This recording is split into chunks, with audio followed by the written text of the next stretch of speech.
Kenapa mereka paling berat kalau untuk urusan Yesus Kristus sama dengan Isa? Wah, berat mereka. Kenapa? Mereka itu inginnya enak. Bikin dosa bebas, gak usah.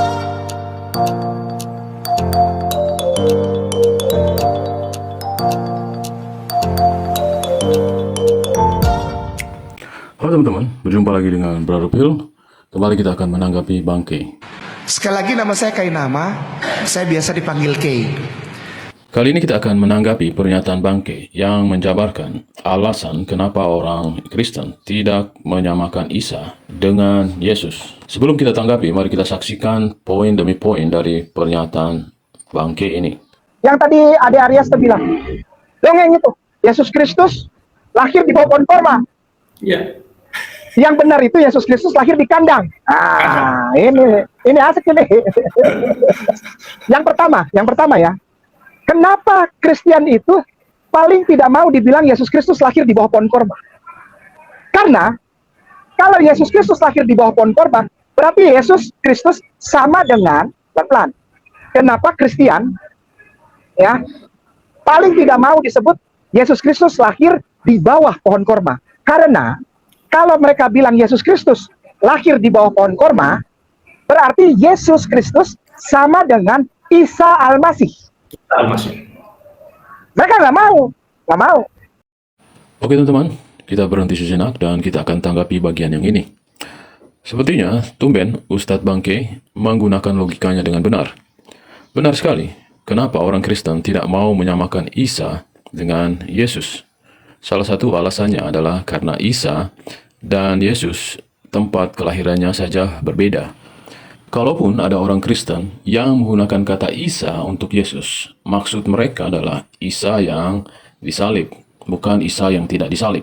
Jika saja bangkai ini konsisten dengan logikanya ini, tentunya dia juga akan menolak Yesus sebagai Isa. Karena jika kita menggunakan logika yang sama, kenapa orang Muslim tidak ingin menyamakan Yesus dengan Isa? Karena Yesus disalib dan Yesus dilahirkan di kandang.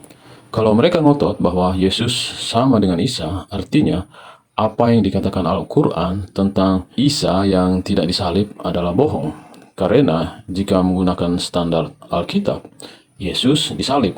Artinya apa yang dikatakan oleh Al-Quran tentang Yesus artinya salah. Jadi kenapa bangkai tidak menggunakan standar logika yang sama? Karena bangkai menggunakan standar ganda. Nggak mau, itu nomor satu. Nomor duanya, kenapa mereka nggak mau sih Yesus Kristus itu Isa Al-Masih? Nggak mau. Kenapa? Karena kalau Yesus Kristus sama dengan Isa Al-Masih, berarti tidak ada penebusan dosa mereka. Ya kan? Karena Isa Al-Masih tidak mati di kayu salib. Rugi mereka. Mereka tuh harus membuat Yesus mati. Gimana caranya pokoknya? Ya, betul. Supaya dosa mereka ditebus. Kalau Yesus sama dengan Isa, berarti tidak ada penyaliban. Yesus tidak mati. Berarti tidak ada penebusan dosa. Logik? Masukin muslimin wal muslimah rahimakumullah, masukin ke kepala. Kenapa mereka paling berat kalau untuk urusan Yesus Kristus sama dengan Isa? Wah.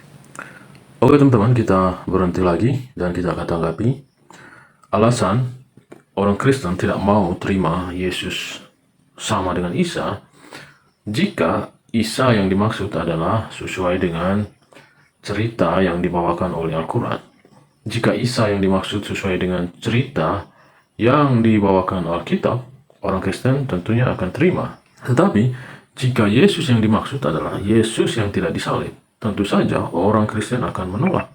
Karena menurut ajaran Kristen sesuai dengan Alkitab, Yesus disalib. Itu bukan karangan orang Kristen, itu bukan hal yang dibuat-buat oleh orang Kristen.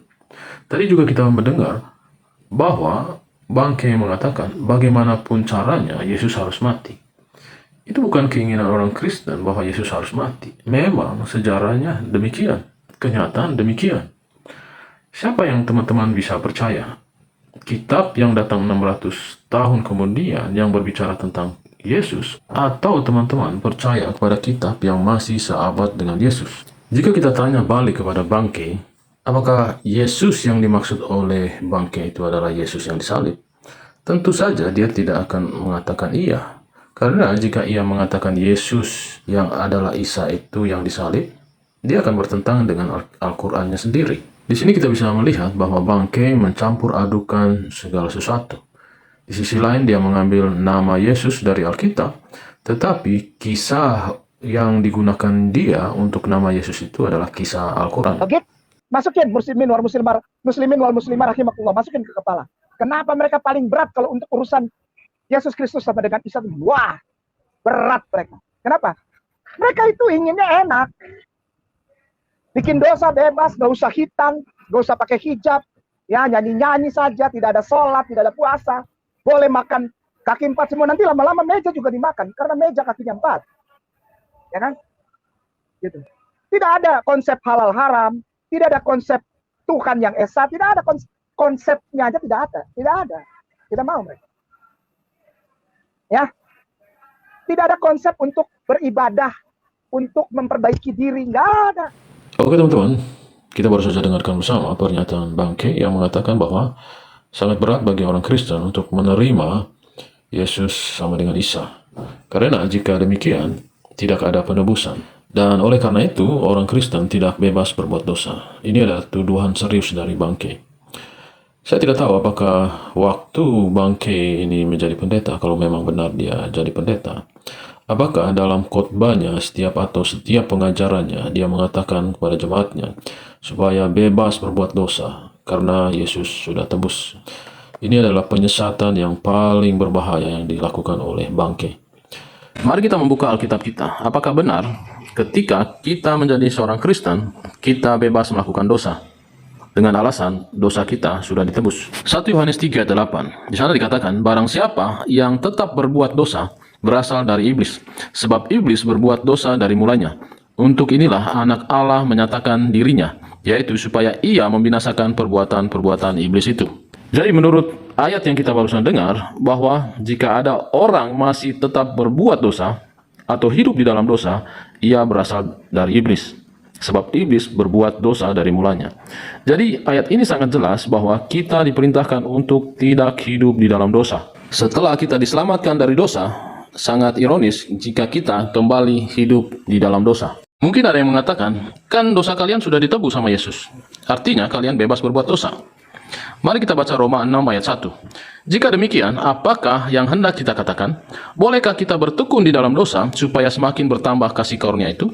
Sekali-sekali tidak. Bukankah kita telah mati bagi dosa? Bagaimanakah kita masih hidup di dalamnya? Kembali ayat-ayat ini menunjukkan kepada kita bahwa ketika orang-orang Kristen sudah diselamatkan, mendapatkan kasih karunia, bukan berarti mereka bebas melakukan dosa.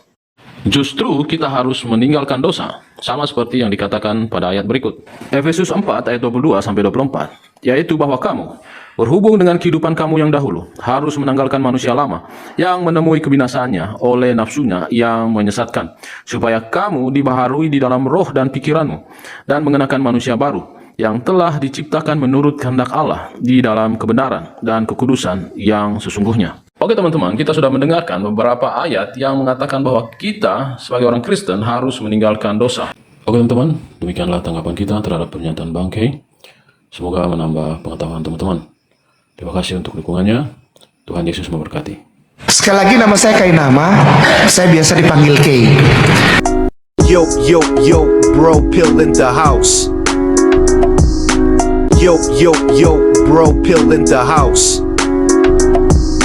Sekali lagi nama saya Kainama, saya biasa dipanggil Kay. Saya adalah mantan pendeta, saya lulusan STT Jakarta. Saya juga pernah sekolah S2 di Belanda. Tidak hanya itu, saya lanjutkan sekolah PhD di Israel, tapi the same you a bohong.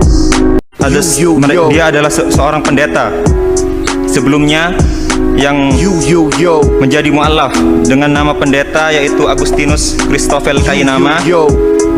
Kemudian ketika beliau berganti agama menjadi Islam, menjadi seorang mu'alaf, beliau mengganti namanya menjadi Ahmad Kainama.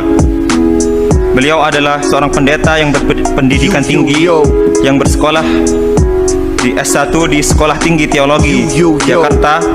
Kemudian beliau melanjutkan S2-nya di Leiden University Belanda. Kemudian tak sampai di situ, beliau terus meneruskan pendidikannya di S3 di Tanakh Biblical Studies Haifa Israel dengan mengambil bidang minat Holy Scriptical Biblical. Sekali lagi nama saya biasa dipanggil K. Saya adalah mantan pendeta. Saya lulusan STT Jakarta. Saya juga pernah sekolah S2 di Belanda. Tidak hanya itu, saya lanjutkan sekolah PhD di Israel. Tapi itu semua bohong.